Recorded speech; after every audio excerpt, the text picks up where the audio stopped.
Maximize Business Value podcast. This podcast is brought to you by Mastery Partners, where our mission is to equip business owners to maximize business value so they can transition their business on their terms. Our mission was born from the lessons we've learned from over 100 business transactions, which fuels our desire to share our experiences and wisdom so you can succeed. Now here's your host, CEO of Mastery Partners, Tom Bronson. Hi, this is Tom Bronson, and welcome to Maximize Business Value, a podcast for business owners who are passionate about building long-term sustainable value in their businesses. This episode is part of our series called Tales from the 17% Club. As we've said over and over again, a full 83% of attempted business transactions fail to reach the finish line, meaning that only 17% are actually successful. In this series, we interview people who have successfully sold their businesses. We call them the 17% Club to learn more about the process and hear some interesting stories along the way. We've got some great stories coming your way today. In this episode, I'd like to welcome our guest, Mike Muhney, co-founder of ACT Software.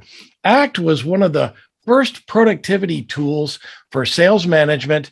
In a very real sense, Mike and his partners started the CRM, or customer relationship management, category in software.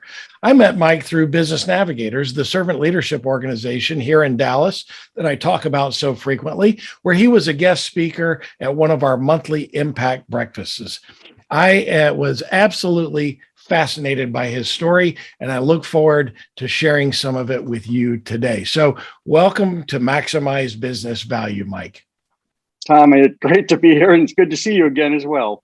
I know, for sure. It's been a long dry spell during COVID, that's for sure. Oh my gosh, yeah, for sure. So tell us about the name of the company. Was Contact Software International. That was the company that you co-founded and co-invented ACT. Tell us a little bit about the company. Well, it was originally called Conductor Software because we had a Lotus Symphony product that was a configurator to help salespeople in computer stores back in that era. And that era is the mid-'80s, where there were stores like Computerland and Businessland, Entree, MicroAge. That's where people had to go to buy PCs and get training and buy software. And so Pat and I were both career sales guys. My career started with IBM in the mainframe era. And so I'm a classically trained IBM sales guy, where they taught many principles that I actually applied personally to this day, obviously, in my business and personal life, but toward the design of what ultimately became ACT. Our first product failed. We had an investor. He invested $100,000. We spent $85,000 of that and admitted that it was a failure. And he was coming down from Boston in about a month. And make a long story short, we had to pivot, and we talked to a mentor in town, a CEO that headed CompuShop, headquartered up in Richardson, 54 stores that we were trying to sell that failed product to. But he took a liking to us, and he suggested that rather than just hang our heads in shame and offer to give the $15,000 remaining back to the investor, that like a week or two later, in 1986, it was going to be July 4th. And he said, look, you two guys are smart guys. Why don't you go have a 4-hour brainstorm breakfast from 8 until noon and see if you can come up with another idea. So we thought, well, we could afford coffee and toast still. So we went, and we were in a booth at a Holiday Inn restaurant in 1986, July 4th. And we said, we are sitting here from 8 until noon, whether we come up with an idea or not. But obviously, we're here to try to salvage the company. And we had pencil and paper. And it was at that breakfast, Tom, that we conceived what then did become ACT, that was released on the market 9 months later. And when we left that morning, I still have the original napkin from that breakfast. It's actually an 8.5 by 11 piece of paper. We had the rudimentary menu structure, but we knew we were onto something, and I codenamed it YES, which stood for Yes, Everybody Sells. So to somewhat correct a little bit or modify your introduction of me, ACT was never designed for strictly salespeople, because our attitude was everybody sells. But if we had chosen to use the word sales in the packaging or the product name or description, we didn't want people like CPAs or lawyers or architects or those kind of people to walk by and say, well, I'm an architect, I'm not a salesperson. And yet everybody's network is where they derive their livelihood from, right? And so everybody's involved with, going to conferences or meetings, breakfast meetings, whatever, lunches. Why do we do that? To make connections, to hopefully get business. So that's why our attitude was everybody sells. This product is for everybody. And it was a customizable product. It had the fundamental, let's call it demographic information, but you could then customize it to your line of focus. So whether you were a CPA or doctor, it didn't matter. We had pastors, we had truck drivers. I know this sounds funny. We even had people in the pornographic industry. Everybody's got to keep track of people.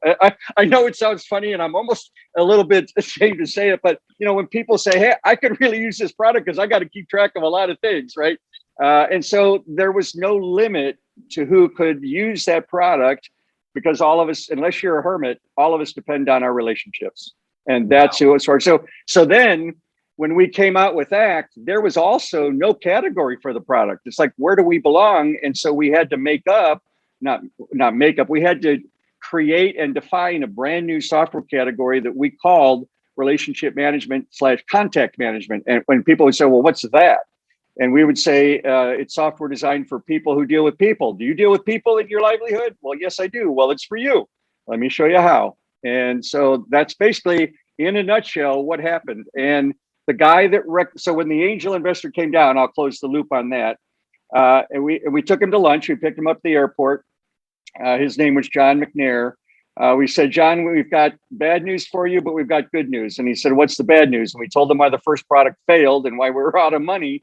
And he was a patient guy, thank God. And he said, well, what's the good news? And we said, well, we'd like to share an idea with you. And prior to his coming, from that July 4th breakfast to about a month later when he came down, we had completely architected ACT. It was still called Yes. I hadn't come up with the name of the product yet, but we completely architected it on paper, and we showed it to him and explained who could use it. And of course, he saw our passion. And then it was time for us to keep our mouth shut, and either he was going to do a thumbs down or a thumbs up. And when we were done talking, this is what he said. I'll never forget it. He said, I like this idea better than the other idea. I didn't invest in that other product. I'm investing in the two of you guys. Do you need any more money? It's like, we didn't prepare for that. We didn't even think that was going to be an option. We spontaneously said yes. And he said, how much? We spontaneously said, it's not like Pat and I had prior to the meeting talked about it. He had originally invested $100,000. So we weren't bold enough to ask for another 100. We both said $50,000. He literally pulled out his checkbook from his sport coat, Tom, and he wrote us a $50,000 check on the spot at that lunch.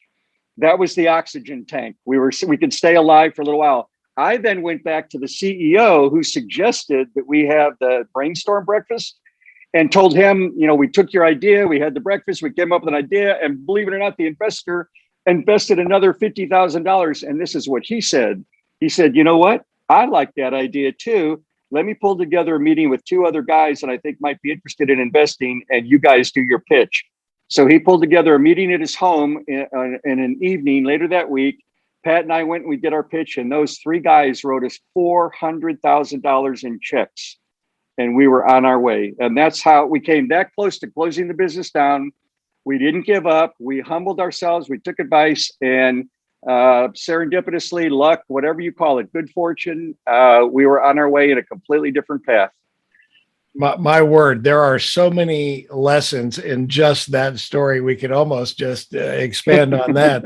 I mean, how many entrepreneurs give up right before that breakthrough moment? I mean, y'all's breakthrough moment was that 4-hour, breakfast at a Holiday Inn. Wow. I know. Yeah. In our first office, we had a little 10 by 10 executive suite at Williams Square, where the Mustangs are in Las Colinas. Oh, yeah. And so it looked nice. It was executive suite, beautiful conference room. So we looked like we were successful, but we were struggling big time. I think our rent back then was like $350 a month. And that was a lot of money for us to spend.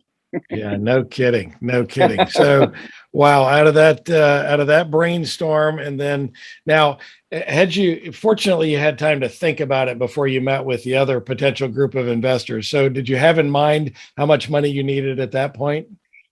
Well, that's a good question. I can't say that I honestly remember. I think we were still, if I had to guess, here's probably how it unfolded.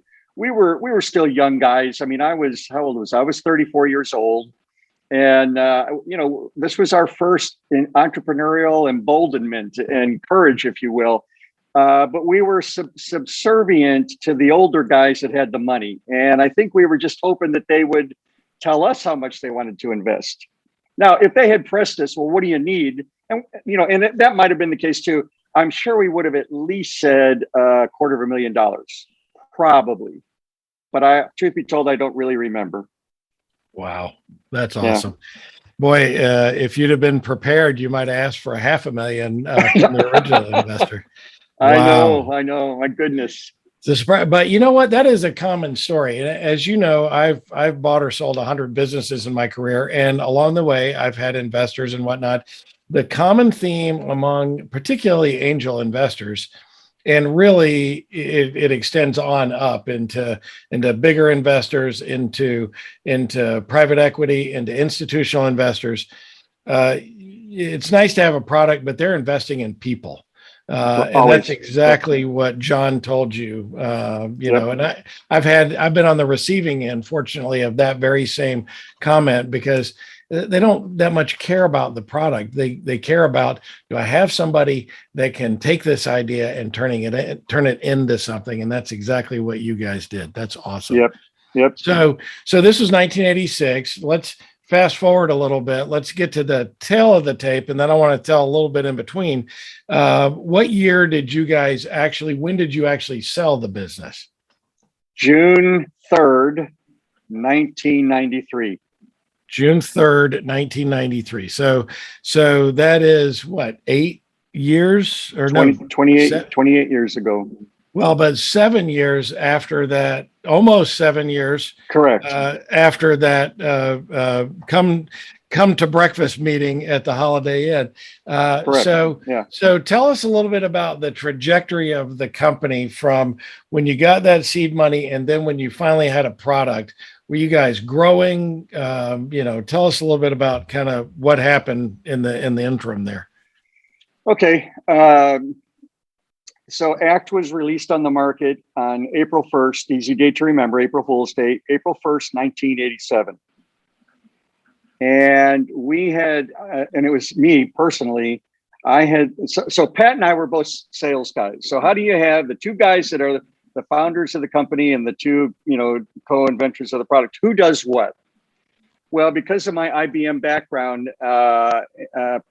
it was easy for Pat and me. So he became the inside guy, let's call it operations, and I became the outside guy. So when the product kind of figuratively, if you will, left the front of the door of our office, everything beyond that door was my responsibility. Meeting with the press, priming the pump with prospective investors. I spent a lot of time in Silicon Valley, Los Angeles, and New York City, a little bit in Boston, partly because that's where a lot of the money was. And that's where all the journalists were. And so we were preparing for this ultimate release of the product. And I also met with, at the time, the premier public relations firm, Regis McKenna. Regis McKenna himself started the company, and his business card said Regis McKenna. Underneath his title was himself, but it was a few hundred people in the company. They were in Silicon Valley to do a lot of the PR for us. We ultimately fired them because they were insubordinate and incompetent. We knew more of the journalists than they actually knew for the team that was assigned to us. So, we just got people out of the way if they were obstructing us. And so it was kind of, damn the torpedoes, full speed ahead. We got to get out there now and sell. I mean, that instinct to just, you gotta pursue the sale. And if people are stopping you, get out of the way. So anybody that we could leverage to do that, I was in front of them. And so if you go by a calendar year's sales, that very first year, 9 months, the first 9 months of the year, I'll tell you the numbers. we did $400,000 in sales. Okay. No kidding. From that, so we if you annualize that, we basically, tripled our revenue, if you will. But all the subsequent years, we literally doubled revenue. And I can give you the numbers because they're easy for me to remember, as I've obviously told this story a lot. The next year we did 1.2 million. The next year we did 2.5, 5.1, 10.2, 22. So essentially we doubled revenue every year.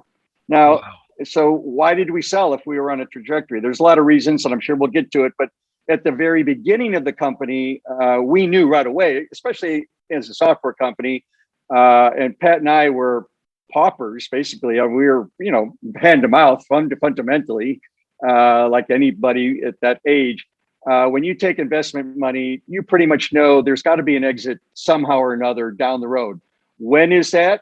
Well, we don't know yet. It's too early. Let's just get out there and maximize value. And so the whole mentality and effort as we grew was let's maximize value for that ultimate day. And we'll wait and see how that day unfolds when we come up against it.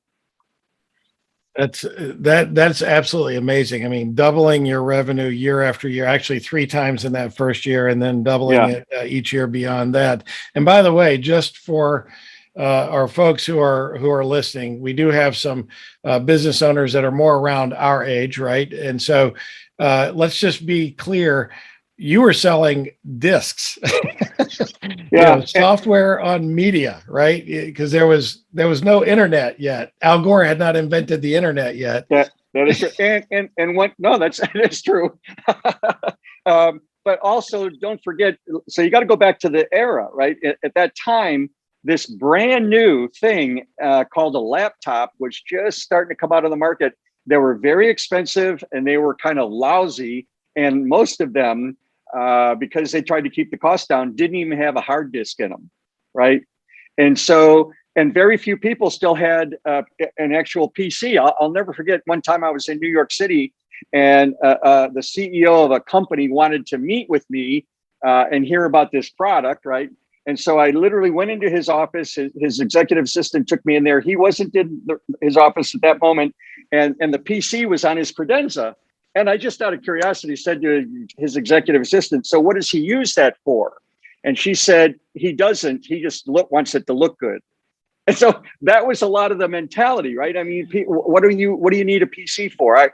I'll have my staff or my secretary do the word processing, and I've got an accounting department. They'll do the accounting. So I'm not going to touch this thing. So, that's why we were at the beginning of a brand new wave of technology, but we did recognize the laptop meant mobility. And if you were to ask people, and I did back then, just about everybody. So do you have a laptop? No. Well, if you had a laptop, what would you use it for? Would you use it to do your word processing? Oh, no. Would you use it for your spreadsheet? I don't do spreadsheets. But could you use it to know everything you want to know about everybody you're dealing with and all your activities and calendar? Oh my gosh, I need that all the time, right? It's like carrying your big Rolodex. And so people would say, that's what I would need a laptop for. So we knew that we were at the beginning of a new era. Now today, everybody's got, multiple devices on our smartphones. So understand that things were different back then. Oh, I used to have one of those. I think it was a compact, the keyboard was on the bottom, it folded down, right? And it had this tiny little screen about that big, right? Yeah, and the sewing machine. It was exactly. I was going to say that. It was like carrying around a sewing machine. I had one. That's what I carried around for a while. Wow. So let's talk about the exit strategy. Did you guys intentionally set out to sell the business, or did a transaction come and find you, or was it forced on you by your investors? That's a good question. I mean, there's many touch points along that 7-year journey that I could focus on. So let me give you the very first indication that we could sell this company, that people see value in this. So again, ACT came on the market April 1st, 1987. Comdex, which was the big annual event in November, a week-long event in Las Vegas, was where over 100,000 people would come to meet with vendors. And so Pat and I wanted to make our big, let's call it public announcement, if you will, at Comdex. So Pat and I never, we weren't cheap. We didn't do things like everybody else did. We were street fighters. I mean, if you're going to be a successful entrepreneur, you better be a street fighter. You better think differently and fight differently. So what we did in April of '87, a couple of weeks after that came out on the market, Pat and I went to Atlanta for what I'll call the junior Comdex, just to see what a Comdex was like. And we walked around the whole convention. We stayed there that whole week. And here's one of the observations we made. Nobody had chairs to sit down in their booth. Everybody had a pedestal with their PC and a person would be standing there. And so let's say you would walk up to me and say, well, show me what you got. And I would do a demo, and then somebody else would walk up and be silent for a moment, but then they'd interrupt and ask a question. And sometimes it'd be the question you asked me already. So I'd want to be polite to them, but you then walked away. And Pat and I watched this the whole week. And we thought, how stupid to spend that kind of money for so little touch point. So we said, we're going to go and pay for a much bigger booth in November, a 20-foot wide by 50-foot long, and we're going to have 50 chairs. We want people to sit down, even if it's just to rest their feet. We don't care, but if they sit down, we've got their attention. And then so we had 50 chairs, and I will never forget, Tom. We ordered the chairs to be directly delivered to the show. They were the canvas, like a Hollywood director's chair, canvas folding chair. And on the back, we were still known as Conductor Software back then. It was a little while later that we changed the company name to Contact Software International, Inc. We were an S corporation, just so you know. So the show started at 9 o'clock. The chairs had not yet been delivered. It was 10 o'clock. We had this big empty booth, our screen to do a demo, and the little clock to do a demo every hour on the hour. So all of a sudden, this UPS guy or whatever company guy comes up and he says, hey, I got 50 chairs. Where do you want me to put them? And they were all individually in big boxes with big, heavy staples. We had to unbox 50 chairs. We were scrambling. It probably took us an hour. And then we had to clean up the empty boxes and get them out of the way. Now, at this point in time, there were 8 of us in the company, and all 8 of us were out in Las Vegas. So we had, 8 of us as a resource. Okay, here I say that to say, you'll get a kick out of this. So from probably 11 o'clock on, every hour on the hour, and this is not hyperbole, I am not exaggerating. People would walk by and say, oh, a chair, and they would sit down, and then they'd look at the screen. But other people would walk by and go, what are all these people sitting down for? Because they were completely filled, and they would stand in the 3 aisles. It was most of the time we had more people in the 3 aisles watching along with the 50 people in a seat. So I was doing and when we were all done setting up the chairs, one of the guys said, hey, who's going to do the demos? We hadn't talked about that. And that's when I said, oh, I'll do them. And I literally did about 95% of them all week. Okay. So that's how I learned how to talk, publicly speak, basically. It's how I learned how to refine my demo, if you will, right? I learned what comments people laughed at, or I could see the look on their face, and I could see what jokes failed that didn't, flopped. But I learned how to present this product in a real world fashion, meaningful to you as an individual, not this is all the features and benefits. That's boring. Let's bring it to life. This is how it's going to make you money. This is how it's going to make you look smarter compared to your competition. Okay. So there was this little 10 by 10 booth guy over here to our left as I was facing, these chairs. And he learned every joke I told. He heard the presentation. All of them did. And some of them were pissed off at us, by the way, because those people would block their booths to watch our presentation. But our attitude was, hey, they're standing there in front of your booth. It's your opportunity to grab them. Most people just walk by. Okay. So when the show was all done on Friday afternoon, it was the contract said you couldn't sell product at the show. Pat and I thought, what do you mean you can't sell product? This booth costs us $50,000. We need to make some money. And so we sold 500 copies of the product at the show. And we recouped our $50,000 because we gave it as a show special price, right? $100. And so we didn't care what the contract said. What are they going to do? Kick us out? That's what I'm saying. We don't pay attention to rules sometimes. You can't. So this one vendor, this 10 by 10 vendor, when Pat and I were walking out, knowing we had a grand slam home run that week, he came up to us. He said, guys, I want to buy your company. I've got $1 million cash. I can wire transfer to you next week. I'll never forget this. And he said, please sell me your company. We, it was like, what? But we were kind of complimented, but it was like, get out of here, right? Because we knew we'd done well, right? Well, he kept insisting, and he finally walked away. But that guy was Kevin O'Leary, Mr. Wonderful on Shark Tank. He offered us $1 million for a company that had just launched a product, 6 months earlier or whatever. And so we knew at that point, wow, if we made that kind of an impact and could get $1 million where a year earlier, we were broke. We had to pivot, right? Yeah. Basically a year and a half. And so we knew at that point, if we keep going, that number is just going to go up. Okay. In 1988, we were approached by a private Silicon Valley company who wanted to go public. And at that time, their investment banking firm said, you need to have a 50 million market cap to be able to go public. You need to buy a company. And so they said, well, find us a company to buy. Well, they picked us and they offered us $16 million. Okay. So in 1987, we were ordered $1 million by Kevin O'Leary, November of 87. In June of 88, we were offered 16. And we accepted that offer. There was, a period of time, 3 or 4 months of due diligence. We ultimately accepted that offer, believe it or not. But here's what happened. Life, thankfully, threw a curveball. And the curveball was this. Saddam Hussein invaded Kuwait.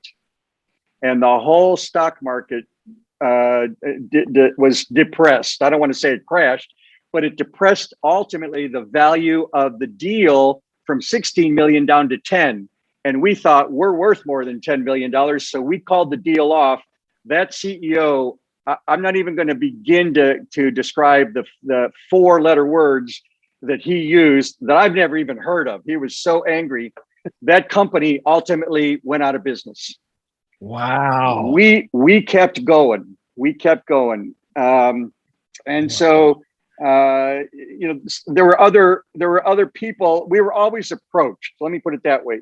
We won over 100 awards on the market. 3 times we won the Oscar of the industry, the PC Magazine Editor's Choice. So Pat and I were celebrities in the industry. I mean, as far as an industry celebrity could go. I mean, we were truly given red carpet treatment. And I don't care if you worked for Intel, Microsoft, Lotus, it didn't matter. Those people were using our product. Everybody was talking about it and all the things written about it. So we didn't have to go sell the company.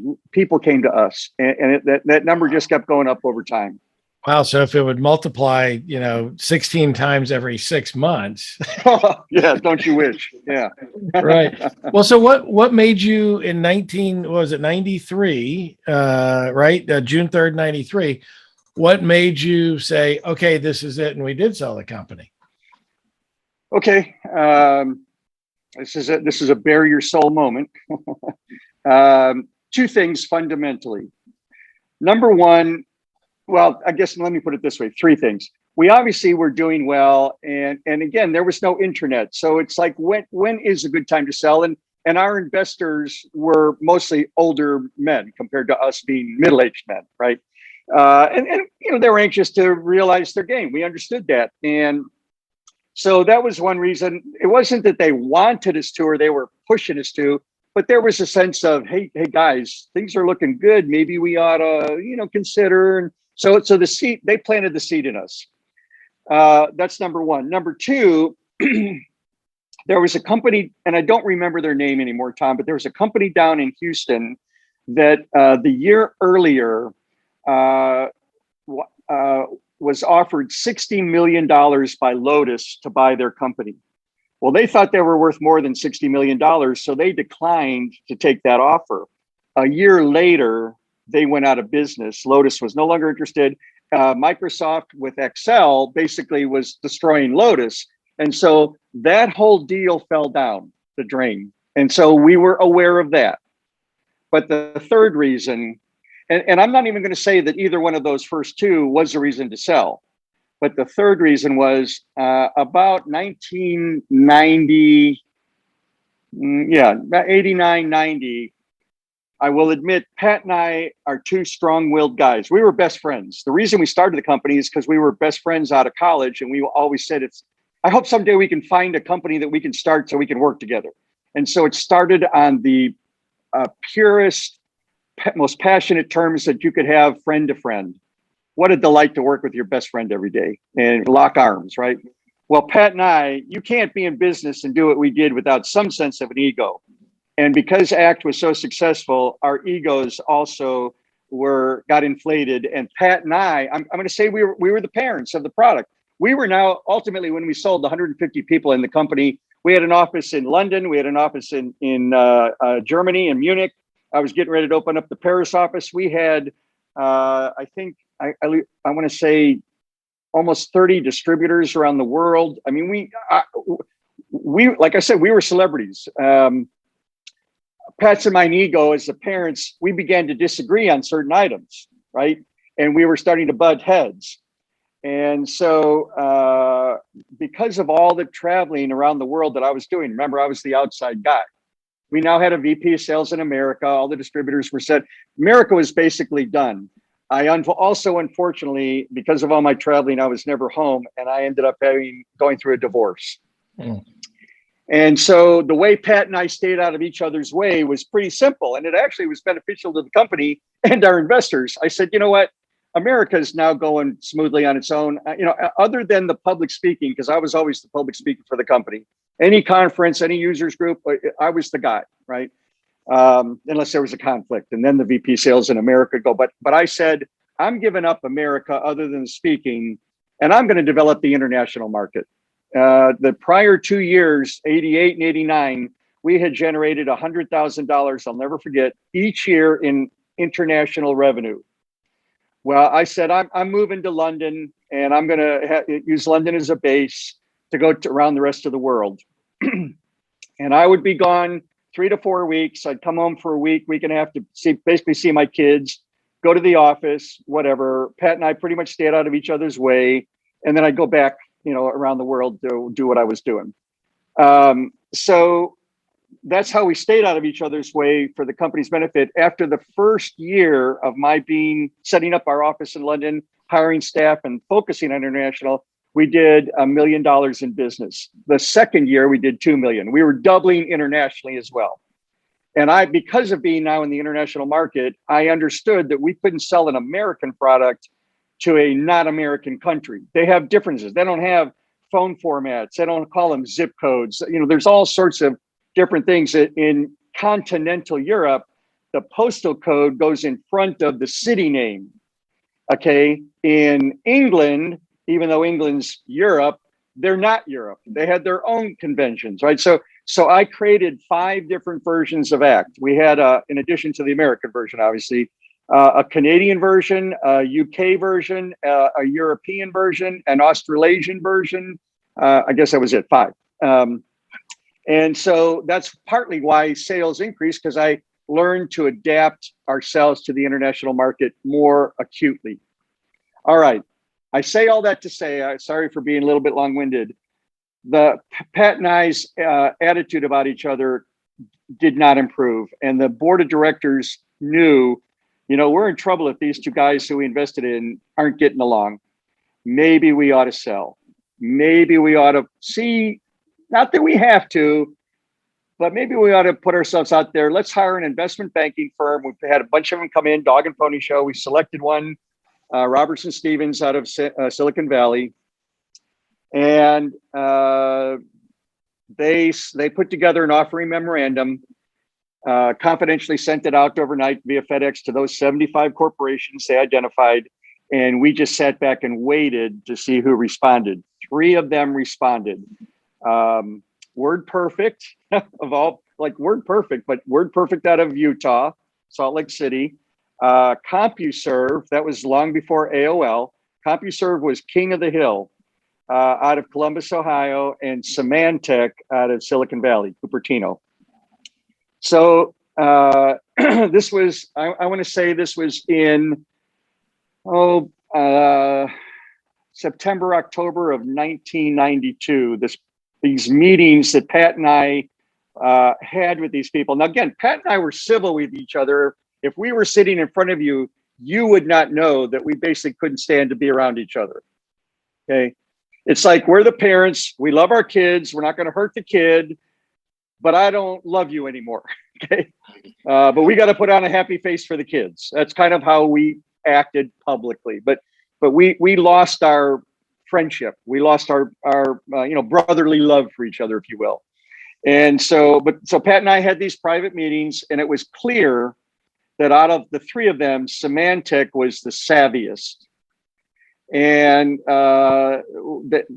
this was all over the phone to begin with. We then set up some private meetings at Comdex, again, November of 93 in Las Vegas, although we went to let's call it a motel way out of town from Las Vegas that maybe you would go to for another reason.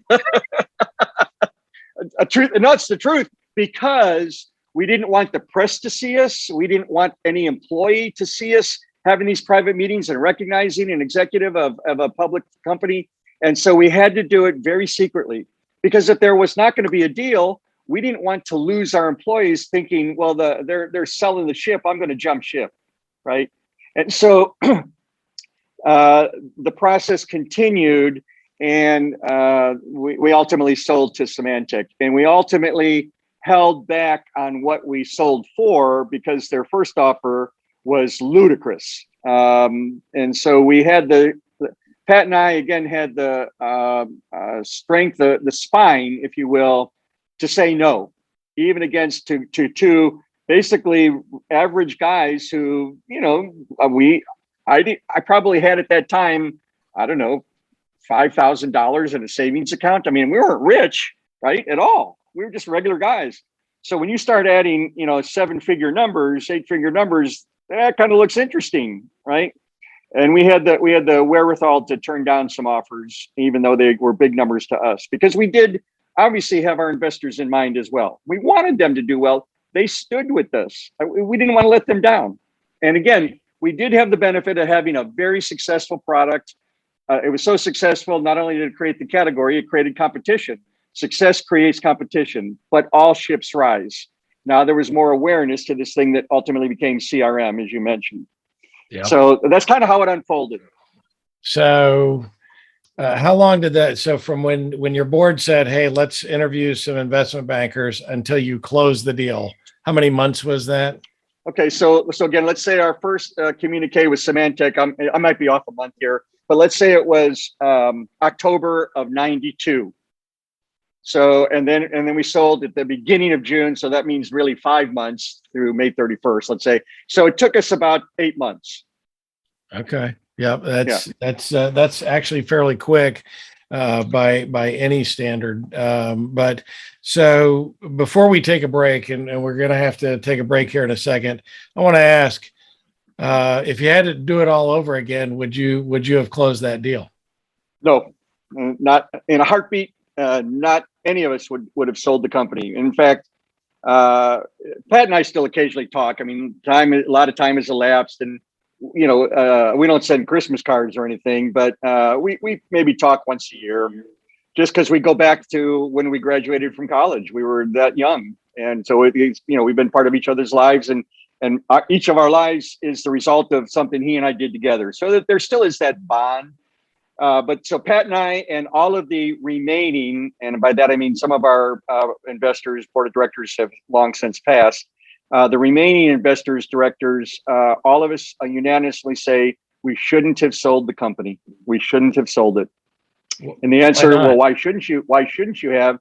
It's because of the doubling of the revenue. We were the industry leader. We created the category. We had the spotlight on us. We could have easily gone public if we had hung in there one more year, because we would have been, let's say, over 50 million in revenue then. And again, in that era, that was a lot of money. Today, that's nothing, I admit. But back then, it was a lot. We would have been over 50 million in revenue, with projections that it would have been 100 million the year after that. So we talk about a nice roadshow and people wanting to get into our company as an owner. So that's what would have happened. We believe that we would have gone public. And 2 years later, in '95, is when the internet came out. And so think to the lead up to 2000, when you could have the stupidest idea and you were worth $1 billion. Well, we had a real idea and real customers and real revenue. It's not far-fetched to say we could have sold maybe for more than $1 billion had we hung in there. So when you look at it from that standpoint, it's like, oh my gosh, but we didn't know it at the time. Obviously, it's the hindsight gives us the benefit of looking back and saying, wow, what did we learn? And so think carefully before you think, it is time to sell. Now, that company in Houston I told you about waited a year too long. They should have taken the $60 million. So you still have to assess all of the variables. But in our case, we felt the cards were stacked more in our favor than against us. But Wow. But again, Pat and I not getting along, we just thought, let's just get on with life. Yeah, that is not an uncommon story among business partners. We're going to have to take a break. We're talking with Mike Muhney, a member of the 17% Club. We're going to take a quick break. We'll be back in 30 seconds. Don't you want to be a 17%er too? Of course you do, and we can help you get there. This fall, Mastery Partners is on a mission to unmask the value of your business with our incredible tool, the Transition Readiness Assessment, or as we like to call it, the TRA. In a simple and complicated way, the TRA unmasks where you are generating value in your business and where you aren't. This comprehensive assessment pinpoints your hits and misses so you can focus on what's working and solve what's not. What you do today matters and will have a tremendous impact on the future value of your business. Get your TRA today and be a 17%er. Go to masterypartners.com, schedule a call with Tom, and join our TRA challenge. Don't be deceived. Uncover and know how to build massive value in your business. We're back with Mike Muhney, co-founder of Act Software, a business that successfully transitioned. I guess we could argue that the information we got before the break. So probably more things than you can describe here, but what did you learn going through the whole process of selling your business? Oh, wow. Well, I guess, first of all, it was a realm I never myself, and I can't speak for Pat as well, imagined ourselves being in. I mean, now you're dealing with high rollers and a lot of egos, but a lot of excitement. People would say to us that were looking at us, so what are you going to do with your millions? Right? Well, Pat and I hadn't thought about that, right? And you go into a dimension of your own psyche that maybe you don't roam in or haven't roamed in, and you discover things about yourself. Obviously, I discovered, as did Pat, that our egos hurt the company. Obviously, at the same time, we found that we were capable of more than we ever imagined. I mean, when we came up with ACT at that breakfast, conceived it at that moment, we had no idea how it was going to change the world. I mean, it really did change the world. It created today I think the latest number I heard, Tom, was 44 billion annual revenue by all of the CRM companies combined. I mean, talking Salesforce and God knows Sugar CRM, blah, blah, blah, blah. There's last number I heard, and I'm sure it's more than that, was there are over 1,200 CRM companies in the world today. Now, most of them are obscure. A lot of them are specialized, but in aggregate, there is 44 billion in revenue, and they all point back to ACT. The ACT was the catalyst. Are you kidding? I was raised a blue collar kid in Chicago, in the rough part of town. If anybody's familiar with Chicago, I'm talking South Shore. You don't want to go to South Shore right now, okay? No. For fear of your life. That's where I grew up. I was beat up as a kid. As a 4-year-old, I had a switchblade pulled on me. No joke, okay? So, and Pat was also raised in a tough part of East St. Louis. We were poor kids. My dad was a blue collar worker. I'm the first kid in my family to get a college education. And so, you only think so high. I'll never forget. So I went through IBM sales training 6 months before we were given our territory. They taught us so many lessons. I alluded earlier to the fact that many of the principles they taught us, and they were principle focused, not technique focused. Yes, they taught us the sales process, but their focus was on principles. And those principles have done me well in my life. So here's one of them. I'll never forget the first day of class. They asked us, so we were, the way IBM organized back then in the mainframe era, everybody hired across America in that calendar month constituted the class. And often for the next 6 months, we were going to live together for weeks on end up in Rochester, Boca Raton, Atlanta, to do our classwork in front of the instructors, et cetera. Okay. First day of sales training, they said, so there are two kinds of salespeople. There's jackasses and there's wild stallions. And this is what they said. Now, imagine you're sitting there, we all have a job finally. We're excited to work for IBM, and they say, we don't hire jackasses. They can carry a heavy workload, but you got to kick them in behind to get them to do the job all the time.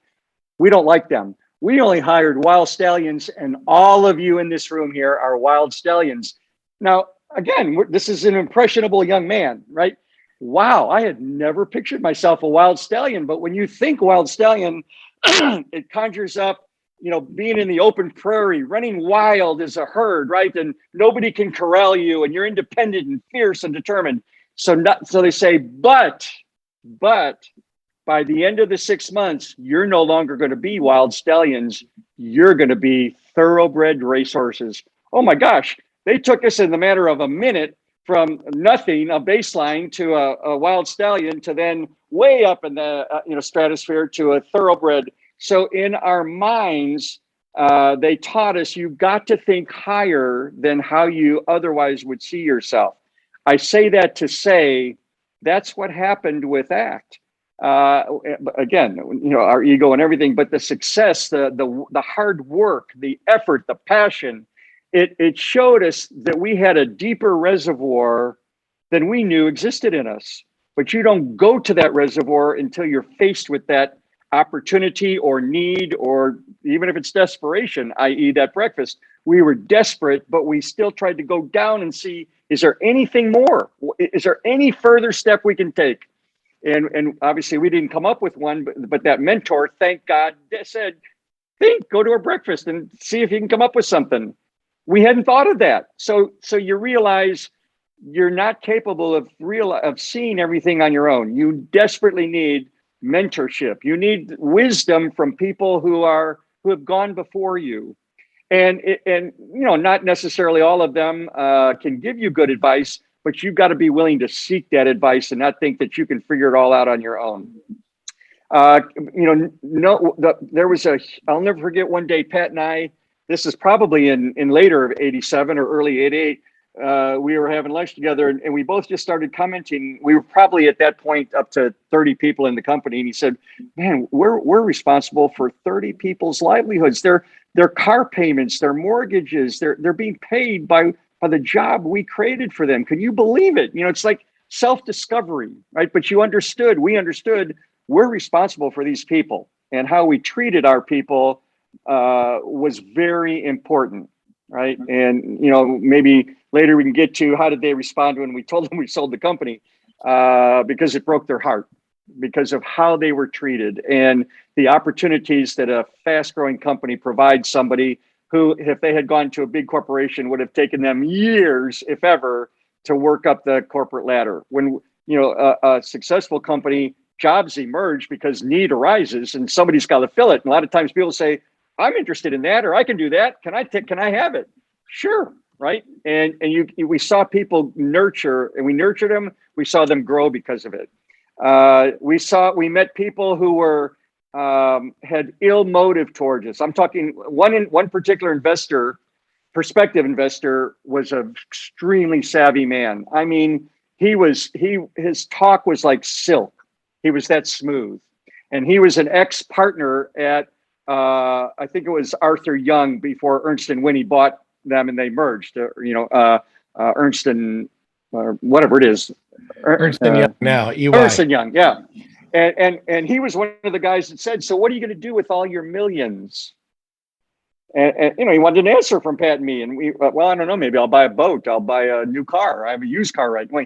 But he set up a whole meeting, Tom, of a lot of experts. And these were recognized experts in the industry that he brought into town. And we had an all-day meeting with him. And he did want to buy the company. And we discovered, fortunately, that day, he was basically going to kill the company. And he was going to get rid of Pat and me. He was going to change everything. And fortunately, we all recognized it. And we literally walked out on an all-day meeting where he brought people in from across the country.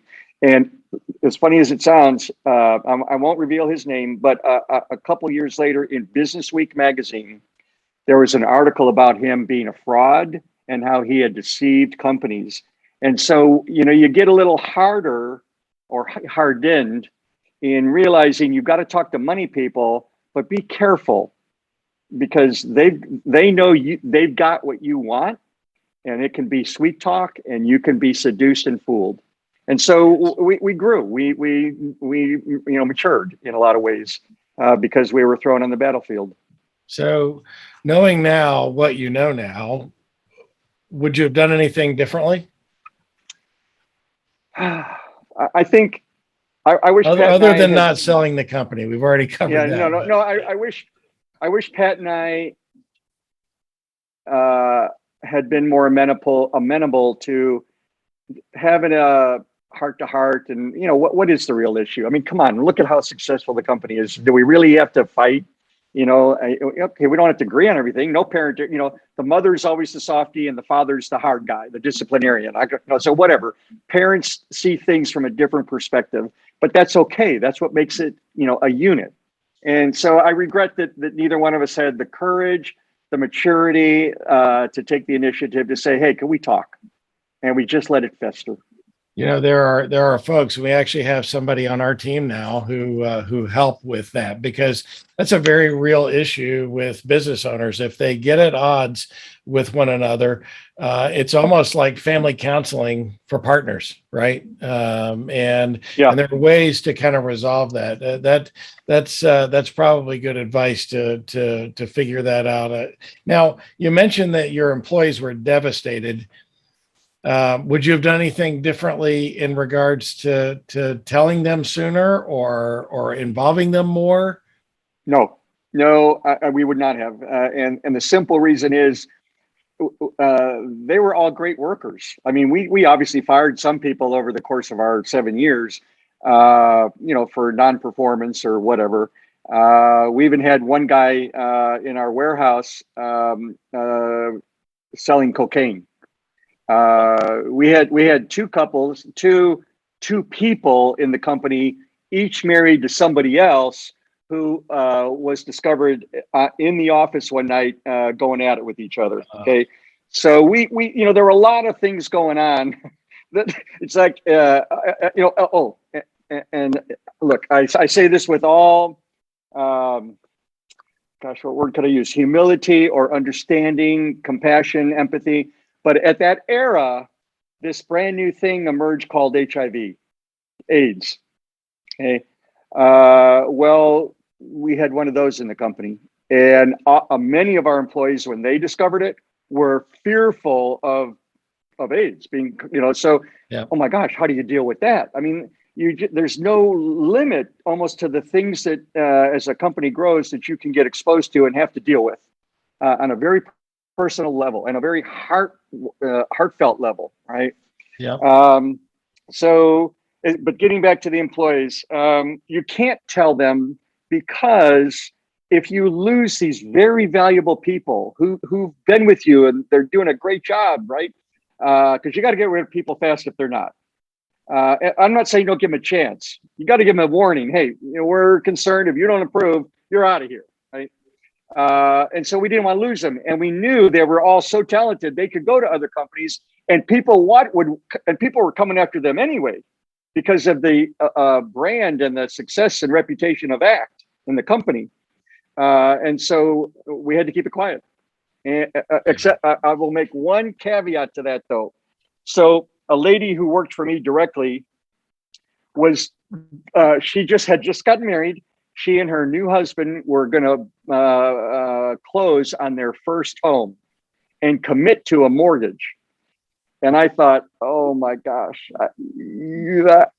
I hate to have her think that there's a future with this company to afford that mortgage. And what if it takes her a while and her husband to find a job? So I actually, in this case, I did tell Pat, because I had to confide with him too, because we were both, we can't tell anybody, that I was going to tell her, and he understood. So I did talk to her, and I did tell her that we didn't know if it was going to happen, but it might, and I just wanted you to be aware of it. Make your decision. So there's always that exception, or at least there was. But that's the only one that I'm worried. Did she buy the house? She did buy the house, and they did fine. She actually opened it with the stock options that she had, because we still didn't know what we were going to sell for, right? She opened up a store in Highland Park Village, a little franchise store from Paris, headquartered in Paris. And that was her love, to sell little girls' clothes at a clothing store in Highland Park Village. Yeah. Wow. Yeah. That's a fun story. Wow. Yeah. There's different schools of thoughts on letting your people know. There is always that fear among business owners that you'll lose great people, but it sounds like you were doing the right things anyway. If you had people who had stock options and they could grow along with you, I'm always a big fan of telling my employees, because look, the reality is that it doesn't matter how old you are. It doesn't matter how long you've had the business, how successful it is. Eventually, this business is going to transition. Some of them transition to going out of business. Some of them sell. Sometimes the worst case scenario is the owner dies without a strategy, right? And then what happens with the business? But I've always said, from the day I've opened a business or bought a business, that I'm not the last guy that'll be sitting in the CEO seat. And just know that. And if you help me get where I think we can be, then everybody's going to be happy with the outcome. So I'm guessing that most of your employees transitioned over to the new company, or did they just decimate the company? No. Again, I always have to take people back to that era.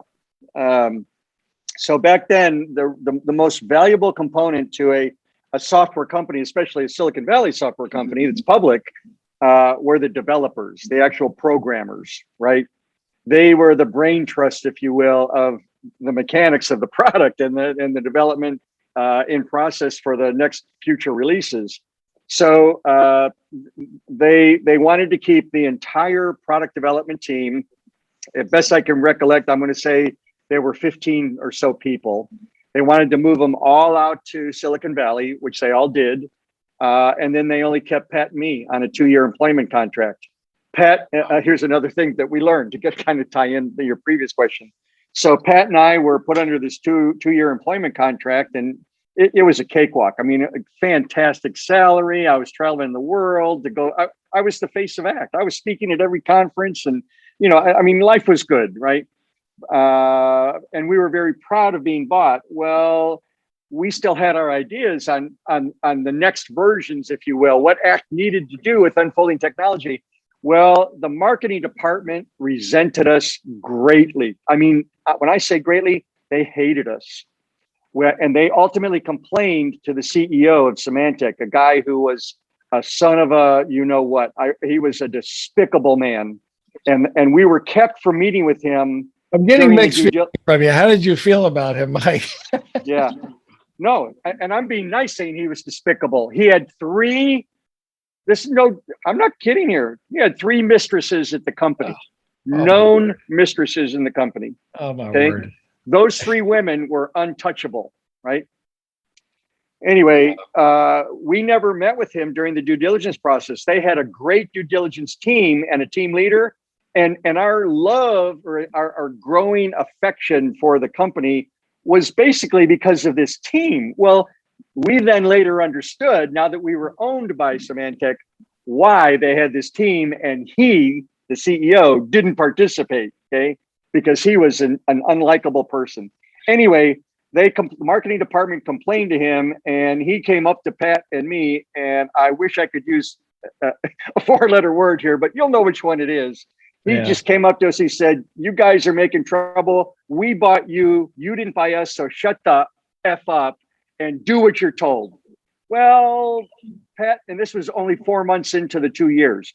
Well, Pat and I, we didn't keep our mouths shut, and we got fired. We got fired.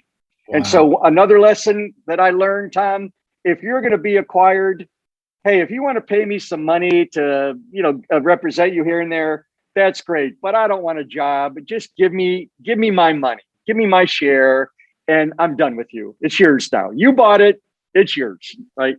Yep. And so it's sad that we couldn't have continued with our vision, but it's because it wasn't welcome.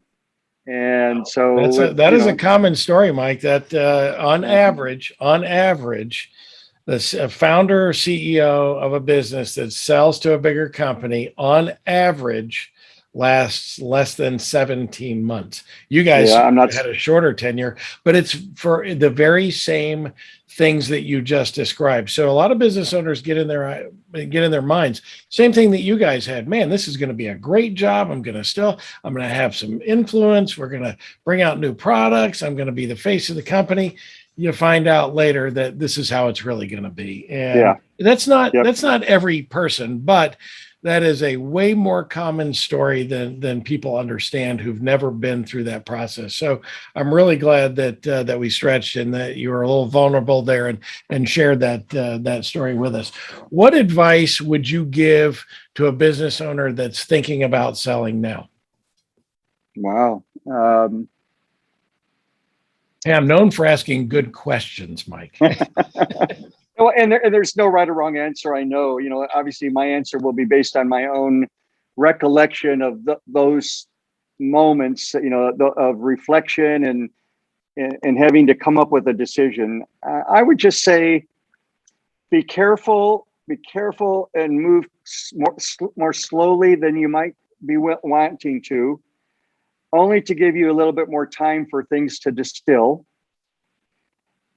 Spend as much time as you can on an individual basis with the person that's the head of the company that's going to buy you, and do your due diligence on their background. I mean, in every way, shape, or form. In today's world with the internet, there's no excuse to not find out everything you can about a person and what their past views are, etc.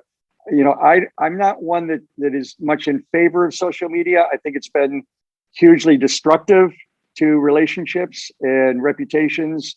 Look at the division in this country that's going on. But at the same time, I also know social media has its value, but it's a double-edged sword.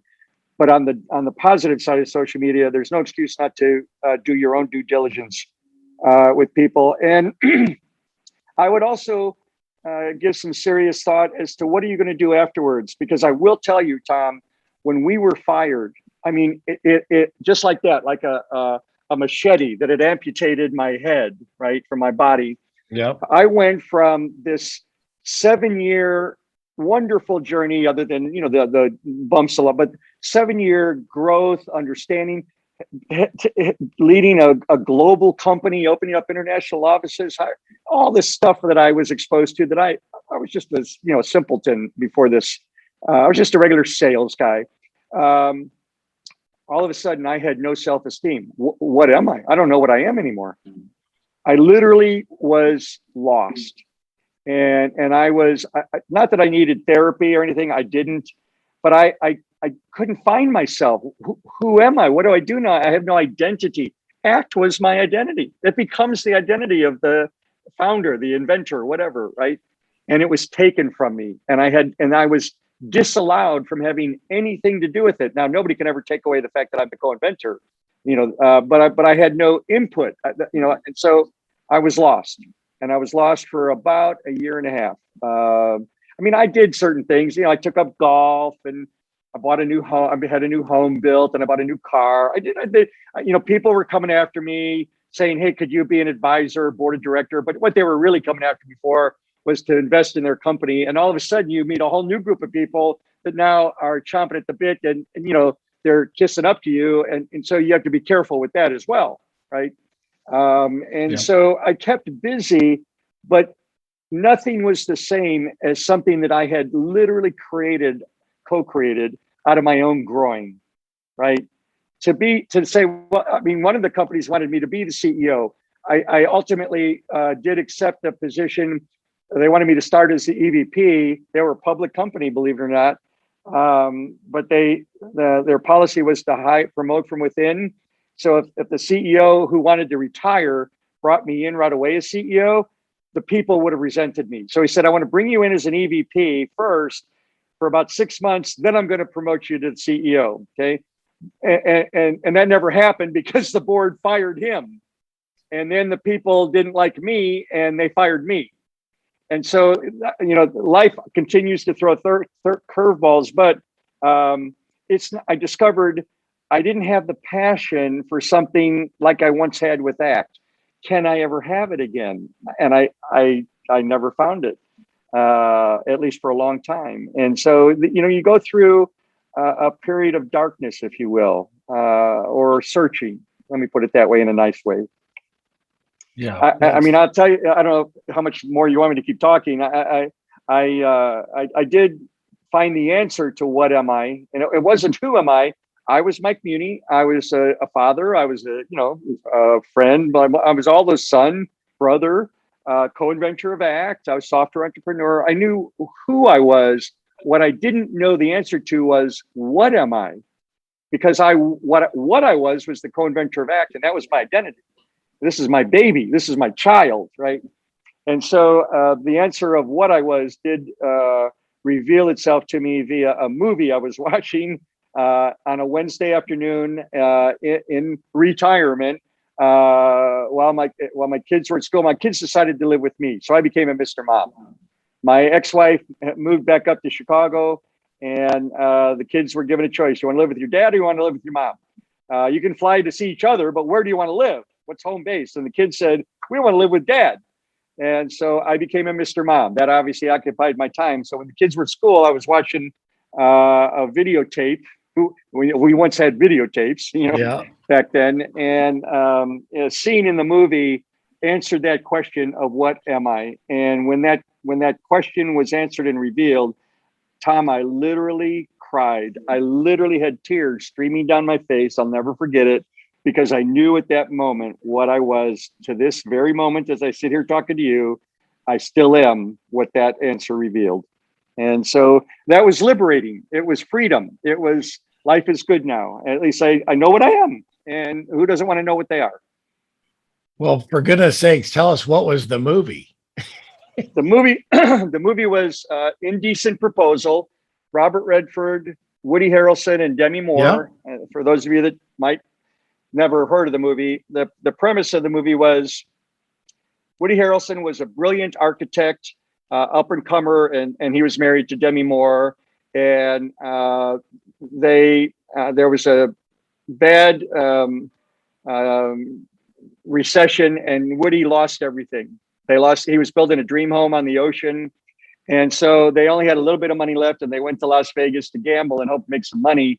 And Robert Redford was there, who was this billionaire, and he saw Demi Moore and basically lusted after her. And ultimately, he offered to spend one night with her for $1 million. Okay, that's basically the premise of the movie. Yep. She did. Woody Harrelson was now on his own, and he couldn't find a job, even though he was a brilliant architect. And the only place he could find a job, because his company failed, was as a teacher at a community college. Well, he was a recognized architect. So all of these community college architectural, students were enamored with the fact that they were in the presence of this brilliant architect, unlike what we otherwise had gotten up to now, right? And so here was the scene. And I'm sitting here watching it like anybody else. He was at the front desk, and it was like a barn, a 2-story, and the room was packed with the students, their legs hanging over the upper deck, sitting on the stairway going down. They were soaking up his every word, and the camera was filming on their faces to see how they were just so absorbing everything he said. And so he ultimately was talking about we've got to rise people to a higher level. We've got to take them to a higher place, right? And so what he did is there was a big screen behind him, and on that screen were flashes of icons of the world, the pyramids, the Taj Mahal, Empire State Building, places like that.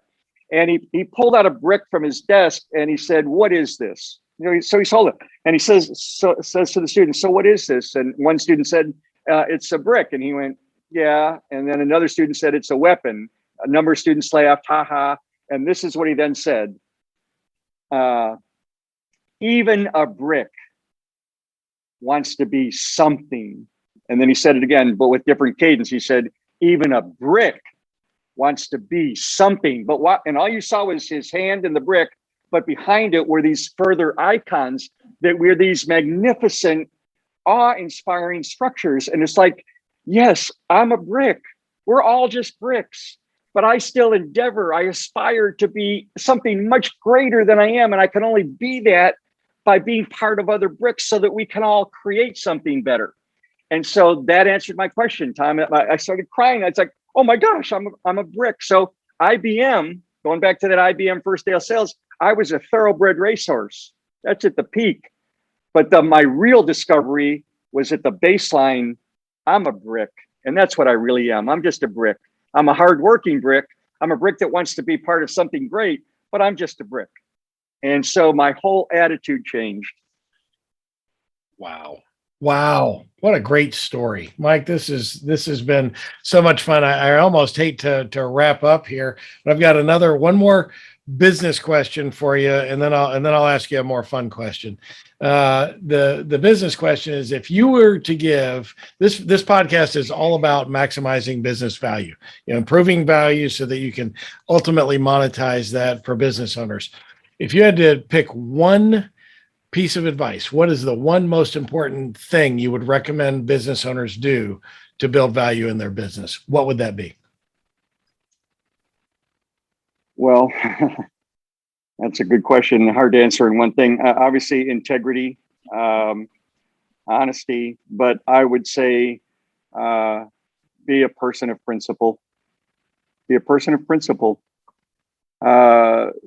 Ralph Waldo Emerson is quoted as saying, as to techniques, there are a million and then some, but principles are few. The man who embraces principles can successfully select his own techniques. The man who selects techniques, ignoring principles, is sure to have trouble. And so I would say, be a person of principle. That is some great advice for business owners. But of course, longtime listeners to our podcast know that I always ask a bonus question. So here you go, Mike. What personality trait has gotten you into the most trouble through the years? Well, one of the benefits, Tom, of getting older is I don't give a shit sometimes, and I just tell people how I see it. Now, has that gotten me in trouble sometimes? Sure, but you know what? I still don't give a shit. So there you go. That's awesome. I hope that's not offensive, but that's the truth. That's awesome. So we didn't really talk about this, but Mike does speaking. He does keynote addresses for conferences, for businesses. How can our viewers and listeners get in touch with you if they want to hear more about that? No, I appreciate that very much, Tom. You can go to my website, Mike at MikeMuhney.com. There's a contact me form you can fill in, and what your interest may be. And I would be happy to respond to anybody who communicates with me.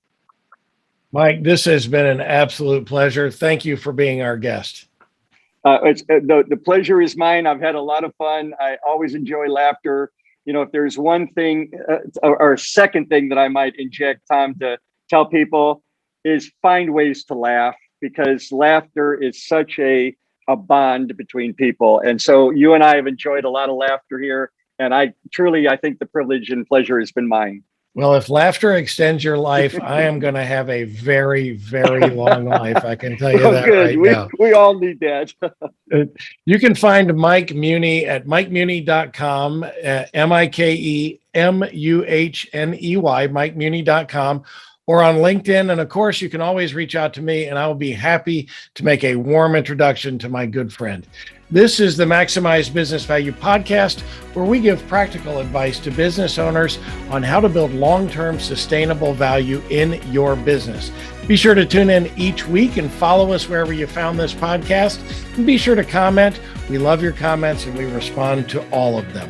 So until next time, I'm Tom Bronson, reminding you that it is never too early to start planning for your ideal desired exit strategy while you maximize business value. Thank you for tuning into the Maximize Business Value podcast with Tom Bronson. This podcast is brought to you by Mastery Partners, where our mission is to equip business owners to maximize business value so they can transition on their terms. Learn more on how to build long-term sustainable business value and get free value-building tools by visiting our website, www.masterypartners.com. That's master with a Y, masterypartners.com. Check it out.